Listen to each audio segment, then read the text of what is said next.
आप जिज्ञासुओं के साधुवाद के साथ प्रस्तुति को आगे बढ़ाते हैं और आज की प्रस्तुति को विशेष बनाते हुए आपके साथ साझा करते हैं ब्रह्म ग्रंथि और उसका भेदन। जैसा कि पिछली प्रस्तुति ग्रंथि भेदन में हमने ग्रंथियों के स्थान, उनके नाम, उनकी उपयोगिता को आपसे अवगत कराया। आज की इस प्रस्तुति में हम आपके साथ ब्रह्म ग्रंथि और उसका भेदन विशेष साझा करेंगे। चूंकि पिछली प्रस्तुति में संक्षेप में उन बातों को आपके साथ हमने शेयर किया और आप ही में से कुछ जिज्ञासुओं का कमेंट आज के माध्यम से यह आग्रह आया है कि गुरुजी सविस्तार इसकी विधि हमें थोड़ा सा शेयर करिए, हम भी इसके अभ्यास करने के इच्छुक हैं। सो आपको बताते चले कि किसी एक प्रस्तुति में इसका सविस्तार विधि आपके साथ साझा नहीं किया जा सकता। उचित तो यह है कि किसी योग्य आचार्य अथवा गुरु के शरणागत होकर इसका आप विशेष जो इंफॉर्मेशन, सूचना आदि है, इसके जो नियम है, इसकी जो सावधानियां हैं, उन चीजों को जान समझकर उनके शरणागत होते हुए उनके मार्गदर्शन में ही इन चीजों का अभ्यास करें। और यदि आप ऐसा करते हैं तो बताते चलें कि आपके द्वारा किया जाने वाला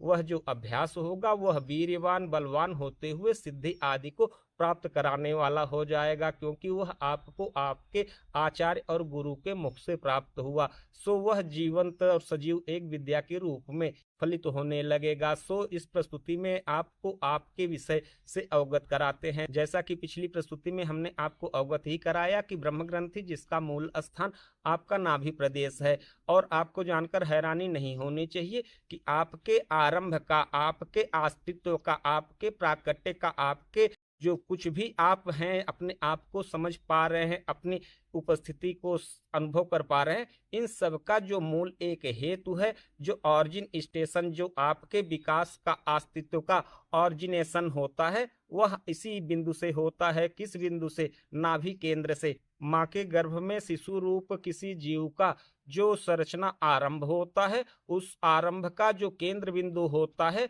वह कुछ और न होकर यह नाभि केंद्र ही होता है। और यह नाभि केंद्र विकसित होते हुए समुचे एक शरीर में रूपांतरित हो जाता है। सो आपके अस्तित्व का यह वही प्रमुख केंद्र बिंदु है आपके आरंभ का। सो यह एक सलीके से विकसित होता हुआ आपके रूप में परिलक्षित हो रहा है। जो आपका शारीरिक ढांचा आपको दिखाई दे रहा है, जिसमें आप कैद पड़े हुए हो स्वयं से अनजान, वह उसी का विज्ञान है। सो इस स्थिति को जानने समझने के लिए, जैसा कि आप सुने होंगे कुंडलिनी जागरण आदि की बातें, जैसा कि कुंडलिनी जागरण में हम आधार कुंडलिनी से लेके कपाल कुंडलिनी तक की समुची एक यात्रा करते हैं। आधार कुंडलिनी और कपाल कुंडलिनी क्या है, तो इसके लिए हम आपको कुंडलिनी जागरण पर जब कभी कोई विषय विशेष बनाएंगे तो उसे साझा किए देंगे। बस संक्षेप में आप इतना जानिए कि आप एक आत्मन रूप यहाँ विचरण कर रहे हैं। आत्मन रूप अर्थात कि यह जो शारीरिक ढांचा आपका है यही आत्मन स्वरूप है, और आपके इसी आत्मन स्वरूप से जो समुची एक यात्रा आपकी होनी चाहिए, जिसके लिए कि आपको यह अवसर मिला हुआ है, वह आपके एक ब्राह्मण की स्थिति को प्राप्त होने के लिए। तो आपको बताते चलें कि यह जो आपका आत्मिक रूप आपको अभी वर्तमान में प्राप्त है, जिसके माध्यम से आप स्वयं का बोध कर पा रहे हैं, यह आपका भ्रमित बोध है। वहीं यदि आपको सत्य का बोध अथवा वास्तविकता का बोध होता है, जो कि आपका अपना मूल स्वरूप है। क्या स्वरूप है? ब्राह्मण, वह ब्रह्म ही आपका मूल स्वरूप है। तो आपकी समुची एक यात्रा आत्मन से लेके ब्राह्मण तक की जो है वही आध्यात्म है। आप स्वयं को जानने की जो चेष्टा करते हैं, ये इनके प्रकार जो आप कुंडलिनी जागरण, प्राण सिद्धि, योग सिद्धि, प्राणायाम सिद्धि, जो कुछ भी आप अलौकिक शक्तियों को जागृत करने अथवा अपने आप के बारे में सुने हुए हैं, तो आपको बताते चलने की आरंभ तो यहाँ से होना चाहिए। जैसा कि आपने जिज्ञासा जाहिर कर ही दिया कि ग्रंथ भेदन पर गुरु जी विस्तार से प्रस्तुति को साझा करिए, तो आप स्किप करते हुए देखते निकल जाएंगे। गुरु जी आपकी उपयोगिता वाली चीजों को ही शेयर करेंगे, अन्यथा आपका समय नष्ट करने का कोई हमारा ऐसा कोई इरादा भी नहीं कि हम आपका समय वेस्ट करें। हाँ, स्थिति ये होती है कि आपको बेहतर से बेहतर समझा पाएं अपनी जो समझ है उसके अनुसार। हाँ, आपकी समझ और हमारे समझ में थोड़ा सा अंतर हो सकता है कि आप हमसे ज्यादा समझदार होंगे, सो आपका हम समय वेस्ट किए दे रहे हैं, किंतु हम अपने समझ से ही आपको समझा पाएंगे। इससे इतर आप कुछ अपने समझ से अगर लेके हमको चलना चाहें कि गुरुजी ये 2 लाइन बोले, ये 4 लाइन काट दें, तो ऐसा तो हम नहीं समझ पाएंगे, इतने अंतर्यामी अभी नहीं हो पाए हैं। तो आशा करते हैं कि आप हमारी बात को समझ पाए होंगे। और लगे हाथ आप सभी लोगों से प्रार्थना भी है, ये अनाप शनाप के उल्टे सीधे कमेंट ना करें। हाँ, जो आपके लिए उपयोगी है, जिसे हमें बताने में भी आनंद आए और जिसे आपको जानकर भी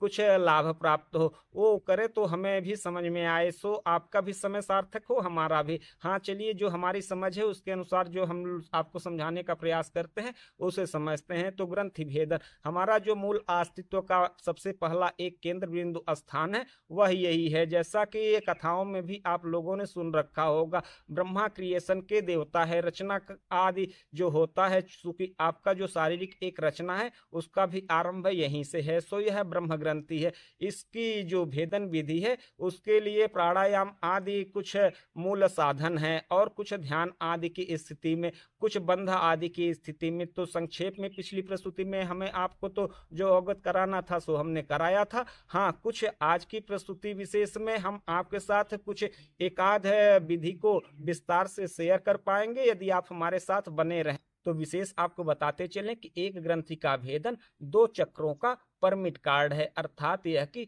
जब आप खट चक्रों की यात्रा अर्थात प्राणायाम आदि का अभ्यास करते हुए कुंडलिनी जागरण करने का जो अभ्यास करते हैं और खट चक्रों को सक्रिय करते हैं, तो उन खट चक्रों को सक्रिय करने के लिए आपको इन ग्रंथियों का भेदन करना आवश्यक है। इन ग्रंथियों के भेदन बगैर आप खट चक्रों को जागृत नहीं कर सकते, अर्थात यह कि जो आपके आधार कुंडलिनी है, वह आधार कुंडलिनी से जब प्राण ऊपर की तरफ उठना आरंभ होगा, तो प्राण जब ऊपर की तरफ उठना आरंभ होगा तो उसके लिए पहला जो सिचुएशन है वह यह होना चाहिए कि आपका ब्रह्मनाड़ी मार्ग सक्रिय हो। और ब्रह्मनाड़ी मार्ग यदि आपका सक्रिय है तो आपका प्राण वायु उस ब्रह्मनाड़ी मार्ग में प्रवेश कर ऊपर उठना शुरू करेगा, और जो ही ब्रह्मनाड़ी मार्ग में आपका प्राण वायु ऊपर की तरफ उठना आरंभ करेगा, त्यों ही आपके जो चक्रास आदि की बात आपने सुन रखा है, उन चक्रास पर भी एक एक पहरेदार शक्ति के रूप में आपको उपस्थित मिलेंगे।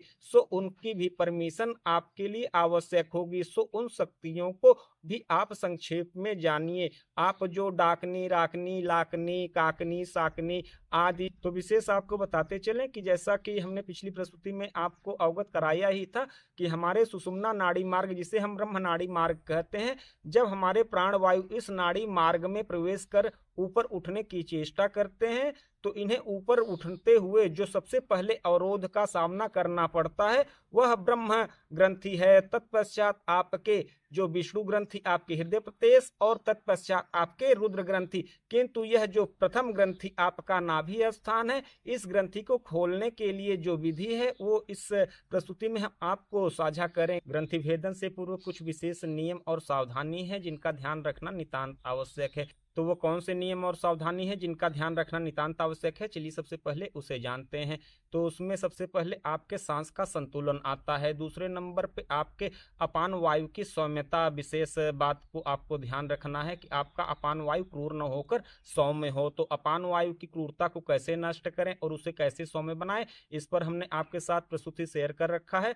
उसको आप देखना चाहें तो लिंक डिस्क्रिप्शन बॉक्स में हम शेयर कर देंगे, उसे वहां जाकर आप देख लीजिएगा। तीसरे नंबर पे आपके आहार की मात्रा, क्योंकि आप यदि संतुलित आहार नहीं लेंगे और आपको यह बोध नहीं होगा कि आपके आहार मुख्य रूप से कौन कौन से हैं जिन पर आप डिपेंड हैं, तो आपके आहार की मात्रा संतुलित होनी चाहिए, अथवा आप अल्पाहार रहते हुए इसका अभ्यास करें। आहार की जो मात्रा और प्रकार हैं इस पर भी प्रस्तुति हमने आपके साथ शेयर कर रखा है, लिंक डिस्क्रिप्शन बॉक्स में हम छोड़ देंगे, उसे भी वहां आप जाकर देख सकते हैं, अथवा इन स्क्रीन पर उन प्रस्तुति को आप छोड़ देंगे, इस प्रस्तुति के अंत में उसे आप देख लीजिएगा। तो लगे हाथ आपको एक और रोचक विषय से अवगत कराते चलें। जो आप योग प्राणायाम आदि करते हैं उसका जो सीधा सीधा प्रभाव आपके शरीर में इनर रूप से पड़ता है वो आपके चक्रों पर ही पड़ता है। सो आपकी पहुंच, आपके प्राण वायु की स्थिति, जैसा योग प्राणायाम तो आप सभी करते हैं, तो योग प्राणायाम में जब आपके सुषुम्ना नाड़ी मार्ग अर्थात कि ब्रह्म नाड़ी मार्ग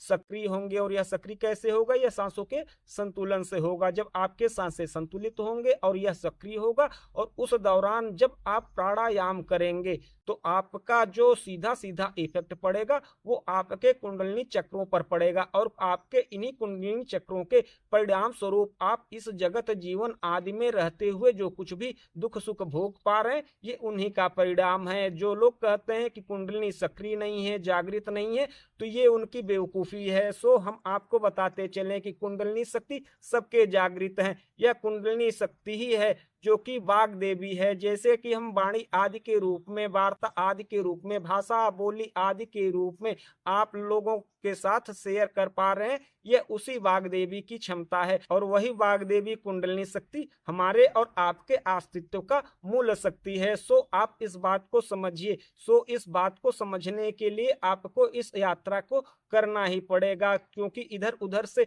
बातें सुन लेने से, इंफॉर्मेशन कलेक्ट कर लेने से संशय और डाउट नहीं जाते। डाउट और संशय तभी जाएंगे जब आपको बोध होगा। सो बोध के लिए आपको अभ्यास में उतरना पड़ेगा। जीवन तो आपको प्राप्त है, जगत तो आपको प्राप्त है, अवसर भी आपको प्राप्त है। कौन आपको रोक रहा है? आप स्वयं को ही आजमा लीजिए। थोड़ा सा समय स्वयं पर गुजारने से, स्वयं को देने के लिए, जिसके लिए आपको यह अवसर प्राप्त हुआ है, उस उपयोगिता को सिद्ध करने में कौन आपको रोक रहा है? एक बार करके देखिए। समय तो ऐसे ही व्यतीत हो रहा है, थोड़ा सा समय उस चीज को जानने और मानने के लिए लगा दीजिए, सारी चीजें स्पष्ट हो जाएंगे। सो उसी कुंडलिनी शक्ति के बल से, जिसके बल से हमारा यह अस्तित्व आपके सामने और आप हमारे सामने, एक दूसरे के सामने भाषित हो रहे हैं इस जगत में एक जीव के रूप में, वह सब कुछ इसी कुंडलिनी शक्ति के प्रभाव से है। सो हमारी कुंडलिनी शक्ति और उसकी ऊर्जा निरंतर अधोगामी हुए, निरंतर क्षय को हुए, नष्ट हुए चले जा रहे हैं, जिसका परिणाम ये होता है हम जरा, बुढ़ापा आदि को प्राप्त होते हुए मृत्यु को प्राप्त हो जाते हैं। सो जो विद्वान अथवा सिद्ध इस बात को जाना समझा और स्वयं उन चीजों को यत्न करके, जतन करके साध पाया, स्वयं सिद्ध के स्थिति में पहुंच गया। सो आप भी चाहें तो स्वयं को उस स्थिति तक पहुंचा सकते हैं, थोड़ा थोड़ा समय करके। किंतु यदि आप इस पर कोई चेष्टा नहीं करेंगे, आगे बढ़ेंगे ही नहीं, तो सुनी सुनाई को और कल्पित बातें पल दो भर के लिए हमें आपको आनंद दे सकती हैं, टाइम पास कर सकती हैं, इससे ज्यादा और कुछ नहीं। तो चलिए प्रस्तुति को आगे बढ़ाते हुए ब्रह्म ग्रंथि के भेदन विधि को आपके साथ साझा करते हैं। तो ब्रह्म ग्रंथ के भेदन के लिए हमें सबसे पहले किसी एक विशेष आसन में स्थित हो जाना चाहिए। पद्मासन, सिद्धासन, जैसा भी आप बैठ सकें। अगर पद्मासन, सिद्धासन में बैठ सकते हैं तो द बेस्ट होगा। सहज किसी आसन में बैठे तो प्रभाव तो पड़ेगा, किंतु उतना प्रभाव नहीं पड़ेगा। आप चेष्टा करके पद्मासन अथवा सिद्धासन तक पहुंचने का प्रयास करें। तत्पश्चात आप अपने प्राणायाम पर जरा सा विशेष फोकस करें कि आपका सुषुम्ना नाड़ी एक्टिव हो जाए। तो आप ईड़ा पिंगला दोनों का एक संतुलन बनाते हुए अपने ब्रह्म नाड़ी मार्ग अथवा सुषुम्ना को सक्रिय कर लें। तत्पश्चात आप एक कुंभक करें और उस कुंभक में आपको एक उद्घात, दो उद्घात, तीन उद्घात लगने तक प्रतीक्षा करना चाहिए, जिसमें आपका कुछ क्षण, कुछ पल, कुछ मिनट अवश्य लगेंगे। और यह अंदर से स्वचलित एक ऑटोमेटिव सिस्टम से वह जो आपका प्राणवायु है वह ब्रह्म नाड़ीगत हो जाएगा और यात्रा के लिए आगे बढ़ेगा। और उसकी इस यात्रा में जो मूल रोड़ा ग्रंथियों तक पहुंचकर आपको प्राप्त होने हैं, उनमें आपका ब्रह्म ग्रंथि प्रथम है। सो उस ग्रंथि पर आपको थोड़ा सा ध्यान केंद्रित करना होगा इन उद्घात के साथ। उद्घात कैसे लगेगा, इस पर भी प्रस्तुति हमने आपके साथ साझा कर रखा है, प्राणायाम की श्रेणी और उद्घात के नाम से। उसका लिंक भी हम डिस्क्रिप्शन बॉक्स में छोड़ देंगे, वहां जाकर आप उसे देख लीजिएगा। तत्पश्चात आप अपने उस केंद्र पर, जिस केंद्र पर इनका स्थान बताया गया है, ध्यान करेंगे विशेष मंत्र आदि के साथ उच्चारण करते हुए। कौन सा वह मंत्र है और कैसे इसका ध्यान करना है, चलिए अब उसे बता देते हैं। तो ब्रह्म ग्रंथ के भेदन के लिए किसी विशेष आसन में बैठ जाने के पश्चात आप अपने नासिका मार्ग पर अपने उंगलियों को लगाकर चेक करिए कि आप का श्वसन प्रश्वसन किस मार्ग से हो रहा है। क्योंकि आपको जैसा हमने बताया कि सुषुम्ना एक्टिवेशन आवश्यक है, तो सुषुम्ना को चेक करिए। हमारा सुषुम्ना एक्टिव है, आप अपना भी चेक कर लीजिए। ना हो तो सुषुम्ना को एक्टिव करने का प्रयास करिएगा। सुषुम्ना को कैसे सक्रिय किया जाए, इस पर भी हमने प्रस्तुति आपके साथ साझा करेगा रखा है, लिंक डिस्क्रिप्शन बॉक्स में छोड़ देंगे, उसे भी चाहें तो आप वहां जाकर देख सकते हैं। तो चलिए अब जानते हैं कि हमको करना क्या है और ध्यान की वह विधि, वह मंत्र कौन सा है। तो हम पद्मासन में बैठे हुए हैं, आप भी जिस किसी भी आसन में बैठ के यह ध्यान लगा सकते हैं। तो करना क्या है, हम ज्ञान मुद्रा में इस तरीके से बैठ जाते हैं, आंखों को बिल्कुल बंद कर लेंगे। और सांस को पहले रेचक करेंगे, धीरे धीरे प्राणवायु को बाहर छोड़ेंगे।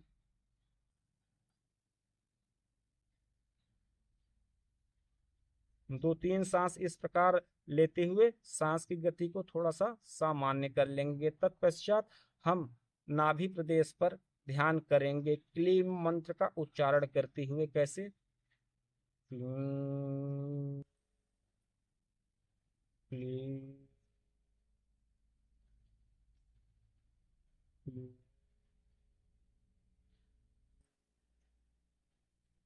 क्लीम क्लीम। तो इस प्रकार आपको क्लीम मंत्र का निरंतर एक लय में, जैसे आप ओम का नाद उच्चारण एक लय में करते हैं, उसी प्रकार आप इस क्लीम मंत्र का नाभि प्रदेश में ध्यान करते हुए उद्घात लगने तक निरंतर अंतर मन में जाप करते रहना है, एक रिदम एक लय के साथ। और विशेष आपको बताते चले कि यह जो क्लीम मंत्र है यह काम बीज मंत्र है। आप ही में से बहुत सारे लोगों के मन में एक संदेह उत्पन्न हो सकता है कि ब्रह्म ग्रंथि का भेदन करने के लिए क्लीम मंत्र का प्रयोग किया, तो उसके पीछे का विज्ञान आपके ब्रह्म ग्रंथ के नीचे के दो चक्रास है, मूलाधार और स्वाधिष्ठान। तो आशा करते हैं कि आप हमारी बात को समझ गए होंगे, नहीं समझे होंगे तो एक इशारा किए देते हैं। जैसा कि काम शक्ति और इच्छा शक्ति आपके यहीं अधिष्ठित हैं, सो इस हेतु से आपके इस काम बीज मंत्र के माध्यम से आप इसका एक अनुमति प्राप्त करते हुए उस प्राण ऊर्जा को ऊपर उठने में सहायता प्राप्त करने में सहयोग प्रदान करें बिना किसी डाउट के। जैसा कि आप फोटो कैलेंडर आदि में देखते होंगे कि भगवान विष्णु क्षीर सागर में एक शेष शैया पे विराजमान है, और उस शेष शैया पर जो शेष नाग है उस शेष नाग के 1000 फण हैं, और उस 1000 फण वाले शेष के शैया पे भगवान विष्णु विराजमान है। और भगवान के विष्णु के नाभि से एक कमलनाल निकलता है, और वह कमल जब खिलता है तो उस पर ब्रह्मा जी आसीन दिखाई देते हैं। तो यह जो कुछ भी आप फोटो फ्रेम में देख रहे हैं, इसका आशय, इसका विज्ञान कभी आपने शायद समझने का प्रयास अथवा चेष्टा नहीं किया। तो संक्षेप में आपको बताते चले, ये कथाएं और ये जो फोटो फ्रेम वगैरह हम आप अपने सनातन संस्कृति से जुड़े कुछ चीजें देखते हैं, तो उसके पीछे एक गूढ़ विज्ञान, कूट विज्ञान छुपा पड़ा हुआ है। चूंकि हमारे कथाएं और ये जो फोटो आदि क्रियाकलाप में हमें आपको देखने को मिलते हैं, ये एक एक्टिविटी की तरह, चूंकि उस विज्ञान को सहज करने के हेतु से किया गया, किंतु उस विज्ञान को सहज होना तो दूर, हम और उसमें जटिल हो बैठे, उसे और जटिलता के साथ ले बैठे, वो समझ में आने से परे रहा। सो आप इन बातों को थोड़ा सा बारीकी से ध्यान दीजिएगा। तो आशा करते हैं कि आप हमारी बात को समझ पाए होंगे। आपको बताते चलें कि आपके ब्रह्म ग्रंथि के भेदन होते ही जैसे ही आपके ब्रह्मनाड़ी मार्ग से आपके प्राणवायु ऊपर उठेंगे तो वो अनाहत चक्र की तरफ पहुंचेंगे, जहां की आपका दूसरा ग्रंथि विष्णु ग्रंथि के नाम से उस गांठ को आपको खोलना पड़ेगा। तत्पश्चात उस गांठ के खुलते, जो कि विष्णु ग्रंथि के नाम से वहां स्थित है, आपको एक दिव्य और अलग अलग की अनुभूति होने लगेगी। वह दिव्य जो अनुभूति होगी वह कैसे होगी, एक लक्षण के रूप में आप उसे जानिए और समझिए। आपको यहाँ जैसे ही उस गांठ को आप भेदेंगे, उस ग्रंथि को, आपको दिव्य दिव्य नाद और ध्वनियां स्वतः ही सुनाई देने लगेंगे। तदुपरांत जब आपके इस ग्रंथि के भेदन के उपरांत उसी मार्ग से प्राणवायु और ऊपर की तरफ उठते हुए आपके विशुद्धि और आज्ञा चक्र तक पहुंचता है, तो ऐसे स्थिति में आपको दिव्य चक्षु की प्राप्ति हो जाती है, जिससे आप अलग अलग ज्ञान विज्ञान को देखने, जानने और आनंदित रहने में समर्थ हो जाते हैं। आशा करते हैं कि आज की यह प्रस्तुति अच्छी लगी होगी। मिलते हैं अगली प्रस्तुति में किसी अन्य विषय के साथ, तब तक के लिए